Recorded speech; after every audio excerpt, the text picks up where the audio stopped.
बड़ी खबर आ रही है। दरहाल के स्रोता मोरहा चौकिया में संदिग्ध देखे गए। सेना शिविर के पास 6 से 7 संदिग्ध देखे गए। सुरक्षा बलों ने तलाशी अभियान शुरू कर दिया है। सेना और जम्मू कश्मीर पुलिस का संयुक्त सर्च ऑपरेशन जारी है। तो ये संदिग्ध आज सुबह देखे गए और एहतियात के तौर पर सेना के संतरी ने संदिग्धों पर कई राउंड फायरिंग भी की। तो राजौरी से बड़ी खबर आ रही है, जहां पर दरहाल के स्रोता मोरहा चौकिया में संदिग्ध दिखे। सेना शिविर के पास 6 से 7 संदिग्ध देखे गए।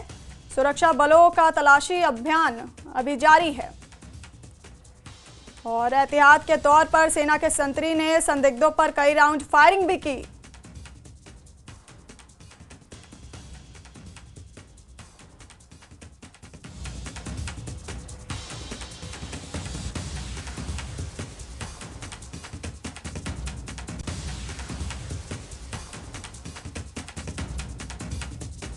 तो आज सुबह ये संदिग्ध देखे गए। करीब 6 से 7 संदिग्ध सेना शिविर के पास देखे गए, जिसके बाद सेना और जम्मू कश्मीर पुलिस का संयुक्त सर्च ऑपरेशन जारी है।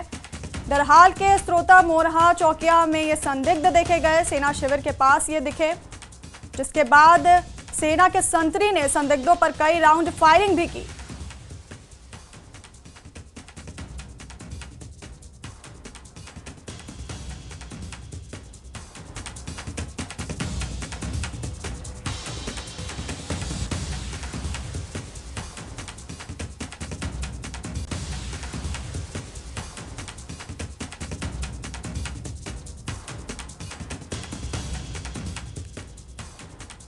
वहीं कल यानी 5 अप्रैल को उरी सेक्टर में लाइन ऑफ कंट्रोल के पास पाकिस्तान से घुसपैठ की कोशिश नाकाम कर दी गई। खुफिया रिपोर्ट्स में ये जानकारी मिली थी कि सीमा पार से घुसपैठ की कोशिश होने वाली है। 5 अप्रैल की सुबह आतंकियों के एक समूह को लाइन ऑफ कंट्रोल की तरफ बढ़ते हुए देखा गया। भारतीय सेना की फायरिंग में 2 आतंकी ढेर हो गए। तो कल भी 5 अप्रैल को उरी सेक्टर में लाइन ऑफ कंट्रोल के पास आतंकियों की घुसपैठ की कोशिश नाकाम कर दी गई थी। सुरक्षा बलों ने यह कोशिश नाकाम कर दी थी और उसके बाद इलाके में सर्च ऑपरेशन चलाया गया था। और आज फिर से सेना शिविर के पास 6 से 7 संदिग्ध देखे गए और सेना और जम्मू कश्मीर पुलिस का संयुक्त सर्च ऑपरेशन जारी है।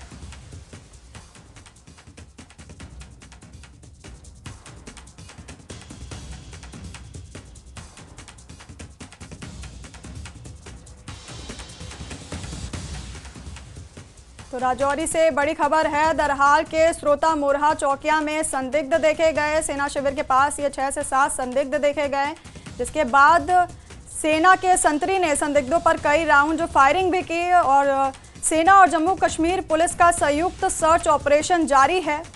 लगातार इस तरह की आतंकी घुसपैठ की कोशिशें की जा रही हैं। कल भी उरी में इस तरह की कोशिश की गई थी, जिसे नाकाम कर दिया गया था। कलूरी और इसी खबर पर शक्ति हमारे साथ जुड़े हुए हैं। तो शक्ति, लगातार इस तरह की आतंकवादी कोशिशें की जा रही हैं और कल भी इस तरह की कोशिश की गई थी घुसपैठ की, जिसे सुरक्षा बलों ने नाकाम कर दिया था और आज फिर से सेना के शिविर के पास 6 से 7 संदिग्ध देखे गए। जी बिल्कुल, दरहाल का चौकियां का ये इलाका जो कि संवेदनशील इलाका माना जाता है, क्योंकि आज से करीब 1.5 साल पहले यहाँ इसी कैंप पर आतंकियों द्वारा एक बड़ा हमला जो है वो किया गया था। तो इस कैंप के नज़दीक संदिग्धों का देखा जाना जाहिर तौर पर एक बड़ी बात है और इस पूरे इलाके में जो है वो कार्डन और सर्च ऑपरेशन सिक्योरिटी फोर्सेस द्वारा लगाया गया है। पूरे एरिया में जो है चप्पे चप्पे पर तलाशी जो है वो दी जा रही है। हालांकि जब ये संदिग्ध देखे गए तो जो संतरी है गेट पे, उसने फायर भी किए, हवा पे फायर किए और उसके बाद जो है ये भागने में कामयाब हुए और वहां से भाग निकले। अंधेरे का फायदा उठाकर ये जो संदिग्ध हैं वहां से भागे हैं और फौरी तौर पर यहाँ पर जैसे ही एक सेना की खबर जो है आला अधिकारी तक पहुंची तो फौरी तौर पर पूरे एरिया में जो है सीआरपीएफ, पुलिस और सेना की तरफ से जो है वो सर्च अभियान चलाया गया है। ये एक पहाड़ी इलाका है, उसके पीछे की जो रिज है वो पहाड़ी इलाका है और उसके बाद जो है वो सीमा जो है कहीं ना कहीं कोटरंका और इसके बाद बुदल के साथ जो है वो मिलती है और कहीं ना कहीं वहां से रियासी भी जो है वो रास्ता जाता है। तो कहीं ना कहीं पूरे इस इलाके में जो सर्च वो चलाई जा रही है और चुनाव भी नजदीक आ रहे हैं, जो कि राजौरी अनंतनाग सीट पर 7 मई को जो है पोलिंग होनी है। इसको लेकर भी सिक्योरिटी फोर्सेस किसी भी तरह का कोई खतरा जो है वो मोल नहीं लेना चाहती, किसी भी तरह की ढिलाई जो है नहीं बढ़ती जा रही। पहले से ही राजौरी को अलर्ट पे रखा गया है और इस तरह की घटनाएं इससे पहले भी राजौरी में काफी हो चुकी हैं, और सिक्योरिटी फोर्सेस किसी भी तरह की ढिलाई ना करते हुए इस पूरे इलाके में बड़े पैमाने पर सर्च जो है वो चला रही है। मकामी लोगों का सहयोग भी जो है इसमें लिया जा रहा है और तलाशी अभियान बड़े पैमाने पर इस वक्त भी चलाया जा रहा है। जी शक्ति, बहुत बहुत शुक्रिया आपका खबर पर हमारे साथ बनने के लिए। और खबरों में आगे बढ़ेंगे। मंडी से चुनाव